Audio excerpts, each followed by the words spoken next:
আমি নিজেও তো আয়না ঘরের ওই মিনিটায় ছোটটায় প্রায় 10 দিন ছিলাম। আমি দেখেছি ওখানে মানুষকে কি শাস্তি দেয়।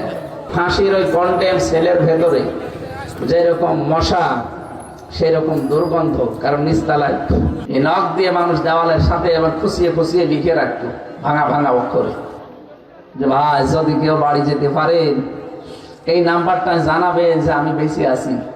আমি ওনার কাছে ঋণী। 3টা বছরে আমার পেছনে বহু শ্রম দিয়েছে, কারণ আমি তো যোগাযোগ বিচ্ছিন্ন ছিলাম।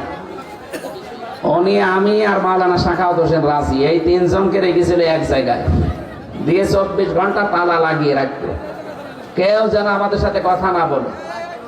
সিসি ক্যামেরা দিয়ে 24 ঘন্টা 2 জন কারারক্ষী, তাও হিন্দু, দেবদোলাম আর সুব্রত। ওর কাছে আলো মনে জানে মনে। ও আরো কড়াকড়ি করতো যে হুজুর যেন কারোর দিকে তাকাতেও না পারে।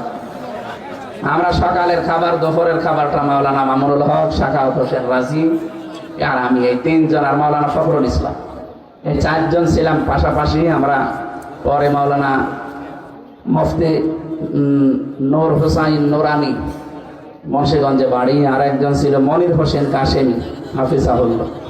এই 6 জনকে শেষ পর্যন্ত এক জায়গায় দিয়ে যায়।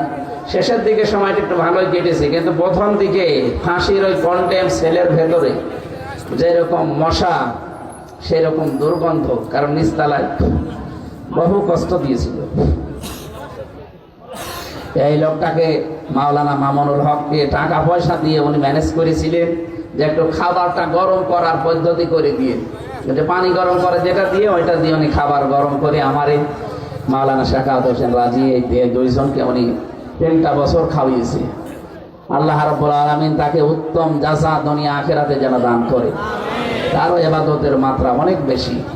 কোরআনে কারীম তার কাছে আয়নার মতো। আমি তো দেখেছি প্রায় 2টা-3টার দিকে ওঠার পরে 2-2.5 ঘন্টায় 2 পারা, 3 পারা, 4 পারা একাধারে 1-2 রাকাতেই পড়ে ফেলত। ভালো মানুষ, ইখলাস আছে লোকটার এবং আমলও আছে। আল্লাহ যেন তাকে কবুল করেন, বলেন আমিন। আমি নিজেও তো আয়না ঘরের ওই মিনিটায় ছোটটায় প্রায় 10 দিন ছিলাম। আমি দেখেছি ওখানে মানুষকে কি শাস্তি দেয়। আর বিগ যেটা, বড় যেটা, ওটা তো আরো কঠিন। কারো কারো এত বড় বড় নখ হয়ে যায়। এই চুল, দাড়ি, গোঁফ, কেউ 2 বছর, 5 বছর, 7 বছর, 8 বছর, 14 বছরও পড়ে আছে, কেউ জানে না। এই নখ দিয়ে মানুষ দেওয়ালের সাথে আবার খুশিয়ে খুশিয়ে লিখে রাখতো ভাঙা ভাঙা অক্ষরে যে ভাই যদি কেউ বাড়ি যেতে পারেন এই নাম্বারটা জানাবেন যে আমি বেঁচে আছি। আর আপনি এখনো পর্যন্ত জালেমের পক্ষে সাফাই গান। আপনি মানুষ, আপনার বাবারা যদি এভাবে 14 বছর আয়না ঘরে রেখে দিত আপনি টের পেতেন।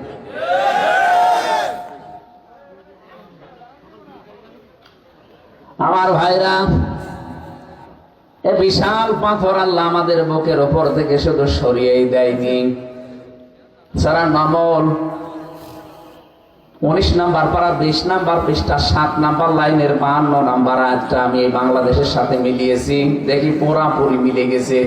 ফাতিল কাবুয়ুতুহুম খাবিয়াতাম বিমা যালামু।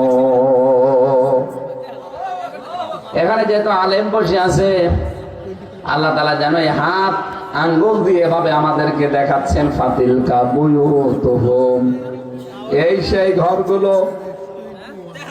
বাইতুন দেয়নি বয়ুত বহু বছর।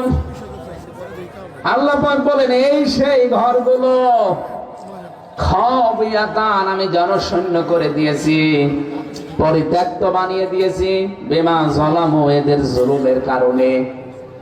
এটা যে কত বাস্তব। 2024 সালের 5 আগস্টের দিকে তাকান।